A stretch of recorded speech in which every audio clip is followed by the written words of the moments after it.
नमस्कार, मी अश्विन बापट. पैसा झाला मोठामध्ये आपल्या सगळ्यांचं मनापासून स्वागत. या कार्यक्रमामध्ये आम्ही तुम्हाला गुंतवणूक विषयक काही खास टिप्स देत असतो आणि त्यासाठी मार्गदर्शन करण्याकरता आपल्या सोबत असतात आपले गुंतवणूक सल्लागार निखिल नाईक सर.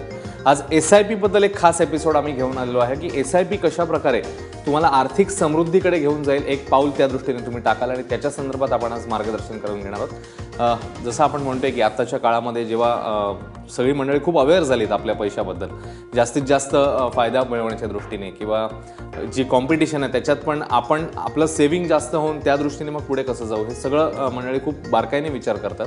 तर SIP हा सध्याच्या घडीला एक बेस्ट ऑप्शन म्हणता येईल. बेस्ट ऑप्शन असं म्हणता येईल आपल्याला, असं बघितलं तर. पण म्हणजे आपण काही काही गोष्टी त्यातल्या देखील लक्षात घेतल्या पाहिजे. पण मला नक्कीच असं वाटतं की आपण SIP म्हणजे काय आहे, तर आतापर्यंत भारतामध्ये आपण वर्षोनवर्ष SIP करत आलो आहोत. म्हणजे आपले आई वडील देखील SIP करायचे आणि ते काय होतं तर रिकरिंग डिपॉझिटच्या प्रमाण आपलं ते जे होतं ते रिकरिंग डिपॉझिट. बरोबर. सो त्या रिकरिंग डिपॉझिटमध्ये तुम्ही जेव्हा दर महिन्याला काही रक्कम गुंतवायचा, ती त्यातनं मग 5 वर्षांनी 6 वर्षांनी तुम्हाला ती रक्कम परत मिळाली. तो आता त्याचं केवळ काय झालंय, त्याचं प्रोडक्ट चेंज झालंय. जिकडे तुम्ही गुंतवणूक करता ते चेंज होत आहे, तिकडे ते म्युच्युअल फंडमध्ये जात आहे. आणि आज म्हणजे मला खूप आनंद आहे की 2 वर्षापूर्वी जर आपण SIP बघितलं असतं भारतामधलं ओव्हरऑल, तर 2200 करोड रुपयाचं दर महिन्याला गुंतवणूक व्हायची SIPच्या मार्गाने. आज ती 4200 करोड झालेली आहे. आणि जेव्हा आपण म्हणतो की परदेशी गुंतवणूकदारांवरती भारताची बाजारपेठ अवलंबून असते, पण ते कुठेतरी SIPच्या मुळे ते चेंज होताना आपल्याला दिसतंय. मोठ्या प्रमाणात यंग आणि तसंच मध्यमवर्गीय गुंतवणूकदार SIP कडे वळताना आपल्याला दिसत आहेत आणि तो नक्कीच एक चांगला ऑप्शन आहे. बघा, एक मात्र लक्षात घेतलं पाहिजे की गुंतवणुकीचे ऑप्शन सगळे चांगले असतात, पण ते आपण कशा रीतीने वापरतो ते फार महत्त्वाचं आहे. खरं, हे फार क्रुशियल आहे की कसं तुम्ही त्याचं वर्गीकरण करता, किती रक्कम कुठे गुंतवता, हे फार क्रुशियल आहे. या SIP बद्दल आता आपण काही महत्त्वाचे मुद्दे बघणार आहोत. पहिला मुद्दा आपण बघूया. श्रीमंत होण्याकरता तुम्ही श्रीमंत असणं गरजेचं नाहीये, नाही सर? नाही, आणि मला असं वाटतं की गेले काही दशकांमधलं जर तुम्ही विचार केलात तर म्हणजे माझं असं म्हणणं आहे की आयडियाज नेहमी पैसे तुम्हाला कमावून देऊ शकतात किंवा डिसिप्लिन. ह्या 2 गोष्टी जर आपल्याकडे असतील तर नक्कीच आपण श्रीमंत होऊ शकतो. आणि SIP हे अत्यंत काय म्हणतात ना, असं योग्य असं उदाहरण आहे की ज्याच्यामध्ये स्मॉल मनी, मी नेहमी म्हणतो small money is equal to big money. आणि स्मॉल मनी कसा बिग मनी होऊ शकतो तर तो SIPच्या मार्गाने होऊ शकतो. आणि आता आपण येत्या ह्याच्यात बघू की 10,000 रुपये जर तुम्ही गुंतवणूक केली असती महिन्याला तर किती रक्कम झाली असती, आता येत्या ह्याच्यात बघूच आपण. खरं, ते चार्ट्स आपण बघणारच आहोत, पण आपण पुढचा मुद्दा या दृष्टीने कुठला आहे ते बघूया आता.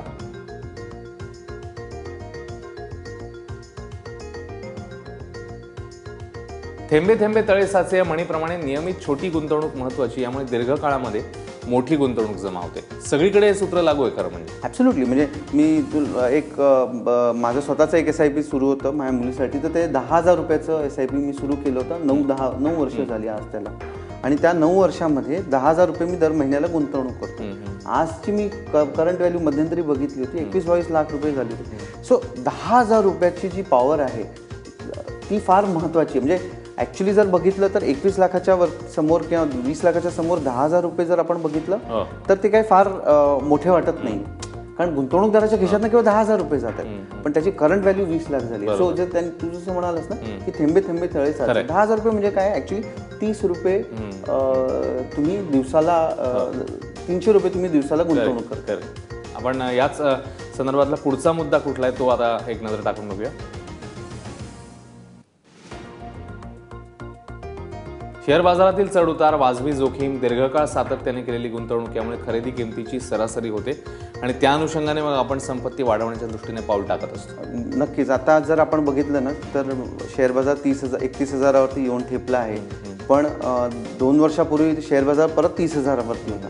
30,000वरनं तो खालती येऊन परत 30,000वरती जाताना दिसला. म्हणजे केवळ जर तुम्ही 2 वर्षासाठी केवळ नुसत्या बाजारात गुंतवणूक केली असती, लमसम म्हणजे वन टाईम गुंतवणूक केली असती, तर तुमचे रिटर्न साधारणतः 6%, 8%च्या आसपास झाले असते. बट तुम्ही ते जर SIPच्या मार्गाने केलं असतं तर काय झालं असतं की जेव्हा बाजार खालती उतरत होता तेव्हा देखील तुम्ही खरेदी करत होता, तुमची प्राईस ॲव्हरेज होत राहते. म्हणजे समजा फॉर एक्झाम्पल 20 रुपयाचं तुम्ही काही गुंतवणूक करता आहात, ते 20वरनं 15वरती 12वरती येऊन ठेपली तर तुमची ॲव्हरेज प्राईस 15 होऊन जाते. परत 12ची जेव्हा वरती जात असते तेव्हा पण तुमची ॲव्हरेज प्राईस 20पर्यंत जाताना 15 होऊन जाते. आणि मग फायनल व्हॅल्यू जरी 20ची 20 झाली तरी तुमची ॲव्हरेज प्राइस 15 असल्यामुळे तुमचा नक्कीच त्याच्यात फायदा होतो ना आपल्याला दिसतो. आणि याचबद्दलचा आणखी एक महत्त्वाचा मुद्दा,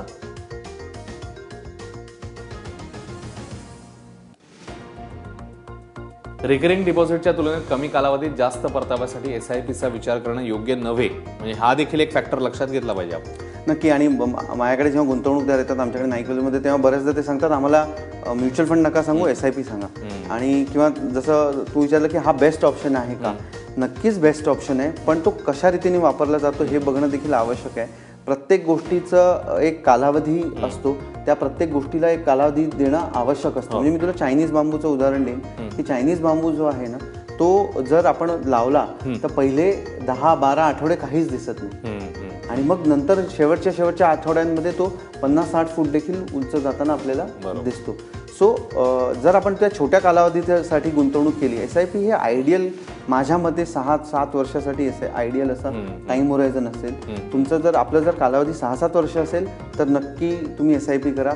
जर 2 वर्षानंतर तुम्हाला काही पेमेंट करायचं आहे किंवा वर्षभरानंतर लोकांना प्रीमियम हप्ते भरायचे असतात, त्यासाठी देखील रिकरिंग डिपॉझिट आपण करतो. तर त्या खर्चांसाठी रिकरिंग डिपॉझिटच योग्य आहे. किंवा तुम्ही लिक्विड फंडामध्ये SIP करू शकता, म्हणजे ज्याच्यामध्ये शेअर बाजाराची जोखीम बिलकुल नसते. जर आपण कसं होतं ना की आपण चुकीच्या ठिकाणी योग्य औषध दिलं तरी त्याचा फायदा होणार नाही कधी. सो तसंच SIPचं होऊ शकतं जर तुम्ही शॉर्ट पिरियडसाठी इक्विटी SIP केलं तर. खरं. इथला पुढचा मुद्दा कोणता आहे तोही आता एक नजर टाकूया आणि त्याच्यावर आपण नाईक सरांचं विश्लेषण घेऊया. आपण बघूया. कमी कालावधीत शेअर बाजारातनं उणे परतावा मिळण्याची शक्यता असते. ॲब्सोल्युटली. आणि आपण बघितलेलं आहे की जसं मला आठवतं की 2008मध्ये देखील 2006-7-8मध्ये जेव्हा शेअर बाजार वरती गेला, एक वर्षात 100% रिटर्न म्युच्युअल फंड्समध्ये दिसायला लागले, तर लोकांनी लमसम गुंतवणूक केली किंवा इव्हन गुंतवणूक करताना SIP सुरू केलं. आणि मग कुठेतरी जेव्हा बाजार निगेटिव्ह व्हायला लागला तर तेव्हा धीर सुटायला सुरुवात झाली. मला असं वाटतं की SIP म्हणजे मी हे एका दुसऱ्या कार्यक्रमात देखील म्हटलं होतं, SIPचा अर्थ काय आहे तर सिस्टमॅटिक इन्व्हेस्टमेंट प्लॅन. आता जर तुम्ही सिस्टमॅटिक इन्व्हेस्टमेंट प्लॅन जो समोर शब्द दिसतोय त्यातनं तुम्ही जर S काढून घेतला तरी इन्व्हेस्टमेंट प्लॅन राहतो. जर तुम्ही P काढून घेतला तरी सिस्टमॅटिक इन्व्हेस्टमेंट राहते. आणि तुम्ही दोन्ही इन्व्हेस्टमेंट प्लॅन जरी देखील काढून घेतलं तरी वर्ड सिस्टमॅटिक राहतो. सो हे एक म्हणजे त्या वर्डमध्ये सगळं आहे की आपल्याला काय करणं आवश्यक आहे. सिस्टमॅटिकली गुंतवणूक करत राहणं, प्लॅनप्रमाणे करत राहणं हे आवश्यक आहे. जर आपला 2 वर्षाचा होरायझन असेल तर अवॉइड केलं पाहिजे SIP किंवा लिक्विड फंडमध्ये SIP केलं पाहिजे. 5 वर्षाच्याहून अधिक SIP होरायझन असेल तर आपण बघितले गेल्या काही काळामध्ये त्यातले जे रिटर्न्स आहेत ते फिनॉमिनल आलेले आहेत. आणखी 2 ते 3 मुद्दे आपले महत्त्वाचे राहिलेले आहेत. पुढच्या मुद्द्यांकडे जाऊया. आपण बघूया पुढला मुद्दा. छोट्या गुंतवणुकीतून मोठी रक्कम जमा करता येते. खूप सिंपल बेसिक सूत्र आहे पण फार महत्त्वाचं आहे इकडे. ॲब्सोल्युटली. आणि जसं आपण लहानपणी ती ससा आणि कासवाची गोष्ट नेहमी ऐकली आहे की तो कासव चालत राहिला, ससा मध्ये मध्ये थांबत राहिला, मोठमोठ्या जम्प्स घेऊन सुद्धा, मोठमोठ्या उड्या घेऊन सुद्धा तो मध्ये मध्ये थांबत राहिला.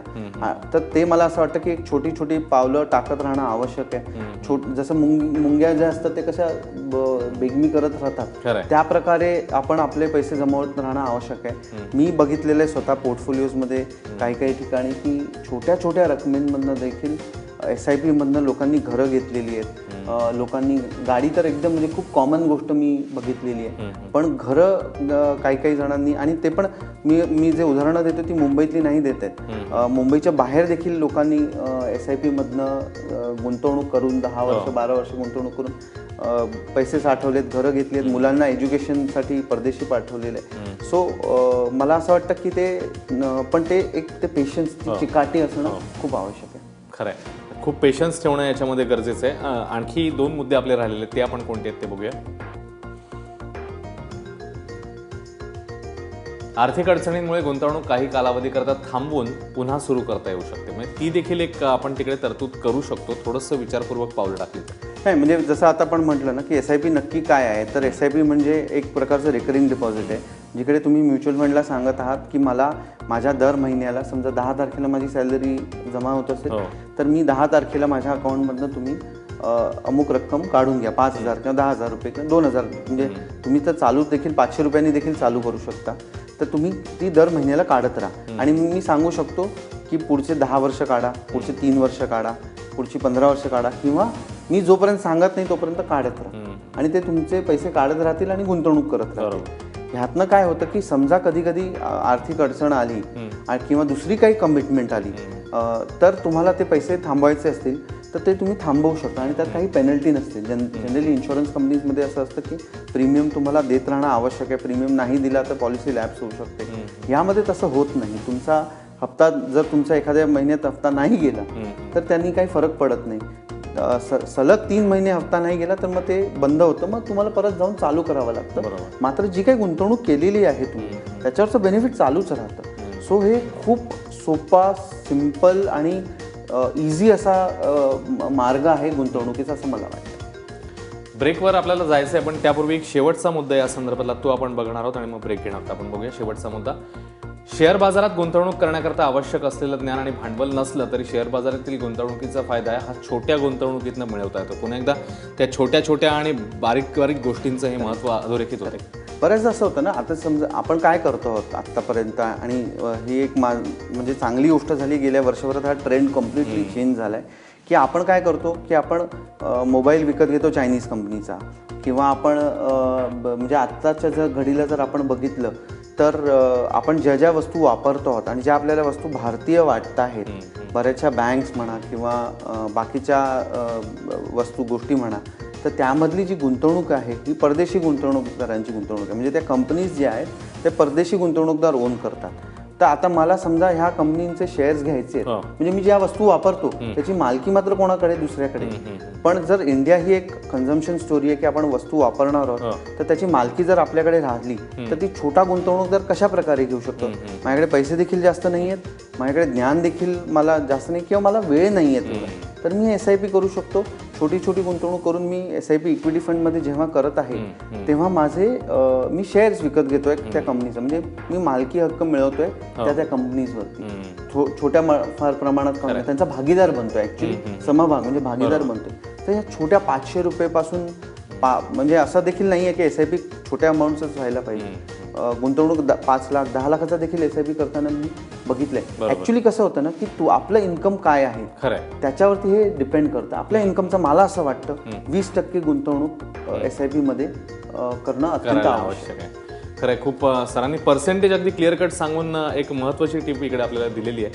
इकडे आपण एक छोटासा ब्रेक घेणार आहोत आणि ब्रेक नंतर काही चार्ट्स बघून मग त्यानुसार कसा परतावा नेमका तुम्हाला SIPच्या माध्यमातून मिळू शकतो किंवा तुम्ही कसा मिळवू शकता तो, याच्याबद्दलचं विश्लेषण आणि सरांचं मार्गदर्शन आपल्याला घ्यायचं. एक छोटासा ब्रेक, लगेच परत येणार आहोत. पाहत राहा ABP माझा.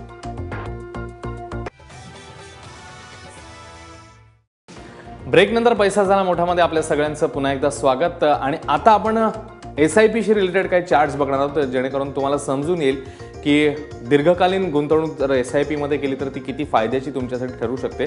पुन्हा एकदा नाईक सर आपल्यासोबत आहे. नाईक सर, परतावा आणि SIPच्या अनुषंगाने पहिली 2 चार्ट्स आहेत ते आपण बघूया. सुरुवातीचा चार्ट आपण बघूया. नाईक सर, जर आपण बघितलं याच्यामध्ये, जसं तू मगाशी प्रश्न विचारला की SIP खरोखर चांगली गुंतवणूक आहे का, आणि मी ते देखील म्हटलं की 1 वर्ष 5-7 वर्षाचं आपलं होरायझन नसलं पाहिजे. तर ह्यातल्या काही गेल्या काळातल्या काही स्कीम्सचा हा परफॉर्मन्स आहे की 10,000 जर आपण दर महिन्याला गुंतवले असते तर 7 वर्षांनी काही स्कीम्समध्ये 8 लाख, म्हणजे तुम्ही जे 8,40,000 गुंतवणूक झाली असती 10,000ची, तर 16 लाख रुपये जमा झाले होते. 10 वर्षाचं जर तुम्ही कालावधी घेतला असता तर 12 लाखाचे 18 लाख झाले होते.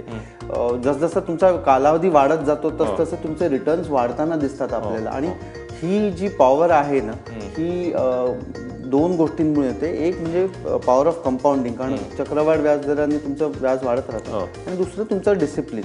सो कंपाऊंडिंग कशा प्रकारे वर्क करतं ना ते आपल्याला बघितलं पाहिजे.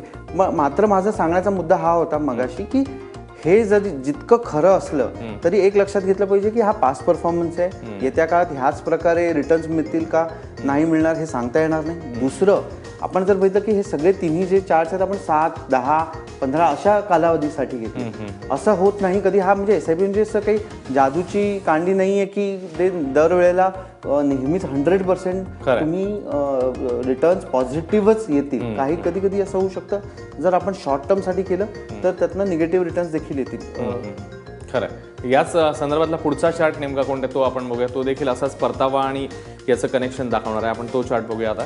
सो ह्या चार्टमध्ये जर तू अश्विन बघितलं ना, काय झालं होतं, जसं मी मगाशी म्हणत होतो की 2006-07 मध्ये जेव्हा तेजी जेव्हा आली, तर गुंतवणूकदारांनी गुंतवणूक करताना आपण बघितलं 2005 मध्ये जर तुम्ही एखाद्या एक स्कीममध्ये, आणि या 3 वेगवेगळ्या स्कीम्स आहेत, आम्ही नाव आपण डिस्कस करत नाही, पण हे ॲक्च्युअल जर आपण बघितलं तर 2008 मध्ये मी 2005 मध्ये SIP सुरू केलं असतं 10,000 रुपयाचं, आणि मग साधारणतः 1 नोव्हेंबर 2008ला बंद केलं असतं. आणि त्याच वेळेला जर मी 3 वर्षाचे पैसे काढायला गेलो असतो तर 3,60,000 आपल्याला दिसत आहेत की 270 झाले होते, आणि हे निगेटिव्ह रिटर्न आपल्याला होताना दिसलेले आहेत.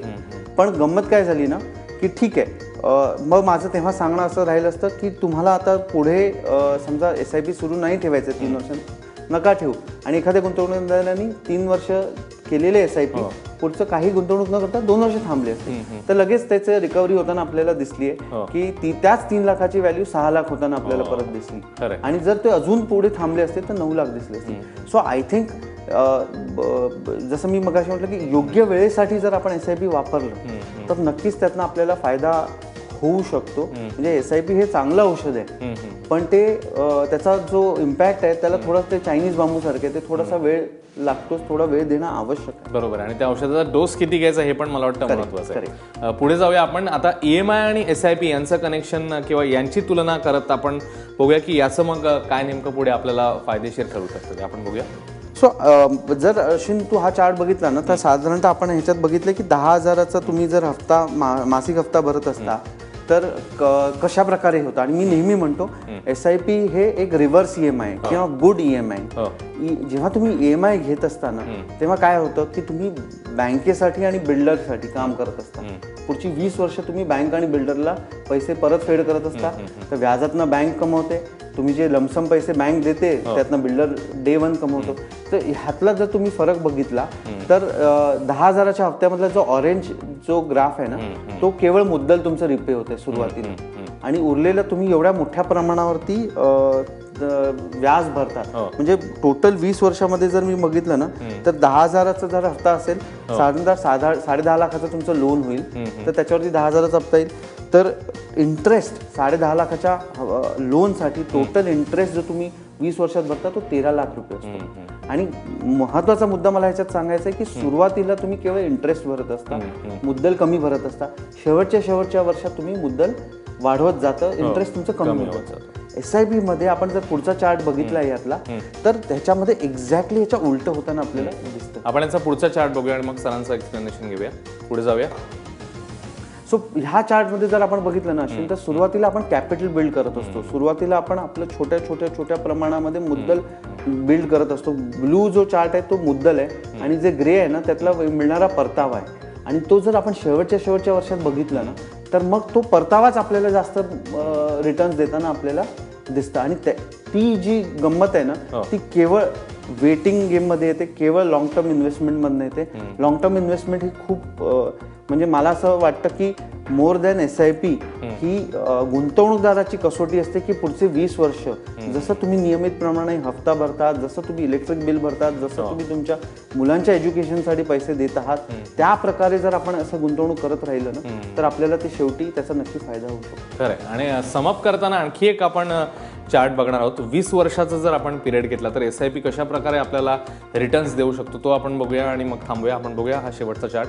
सो 10,000 रुपये जर गुंतवणूक आपण केली असती दर महिन्याला, तर टोटल 24 लाख रुपये आपले पुढच्या 20 वर्षात गुंतवणूक झाली असती. आणि जर 20 वर्षानंतर जर केवळ 12% जरी आपल्याला ह्यातनं परतावा मिळाला, आणि ऑफकोर्स माझं परत डिस्क्लेमर आहे की 12% येतीलच याचं आपल्याला सांगता येणार नाही, पण हे जर बघतो ते 24 लाख जो ऑरेंज आहे तो आपण गुंतवणूक केली आहे, आणि त्याच्यावरती जे टोटल व्हॅल्यू आहे ना ती जवळपास 1 करोड 96 लॅक्स होताना दिसते. सो माझं असं म्हणणं आहे की small money can create big money. आणि दुसरा एक महत्त्वाचा मुद्दा म्हणजे माझ्या एका मित्राने फार छान सांगितलं होतं की जर आपण 10,000 रुपये साधारणतः महिन्याला बाजूला काढतो, म्हणजे treat SIP as your third child. म्हणजे जर घरामध्ये तुम्हाला 2 मुलं किंवा मुली असतील तर त्यांच्यावरती आपण समजा काही त्यांच्या शिक्षणासाठी खर्च करतो, त्यांच्यासाठी काहीतरी पैसे आपण गुंतवतो, म्हणजे ही एक इन्व्हेस्टमेंटच आहे, त्यांच्यावरती आपण करतो. तर असेच 10,000 रुपये हे तुमचं तिसरं अपत्य असं म्हणून तुम्ही बाजूला काढा. 20 वर्षानंतर आपली मुलं समजा US मध्ये असतील, कुठे परदेशी असतील, कदाचित पोझिशनमध्ये म्हणजे त्यांना तुम्हाला तुमची काळजी घेणं शक्य असेल नसेल काही सांगता येत नाही, पण हे जे तिसरं अपत्य ते नक्कीच तुमची काळजी घेईल असं मला वाटतं. महत्त्वाचा मुद्दा इकडे सरांनी सांगितलेला आहे की तिसरं अपत्य आणि लाँग रनमध्ये कशा प्रकारे खास करून 20 वर्षाचं जर आपण पिरियड घेतलं तर कसा फायदा होऊ शकतो. खूप छोटे छोटे बेसिक मुद्दे होते, मात्र हे लक्षात घेऊन तुम्ही पावलं टाकलीत तर निश्चित तुमचा फायदा होईल. धन्यवाद सर या सगळ्या विश्लेषणाबद्दल. तेव्हा पैसा झाला मोठामध्ये आजच्या एपिसोडमध्ये आता आपण इकडेच थांबतोय. पुन्हा भेटणार आहोत पुढच्या आठवड्यामध्ये नव्या विषयासह. पाहत राहा ABP माझा.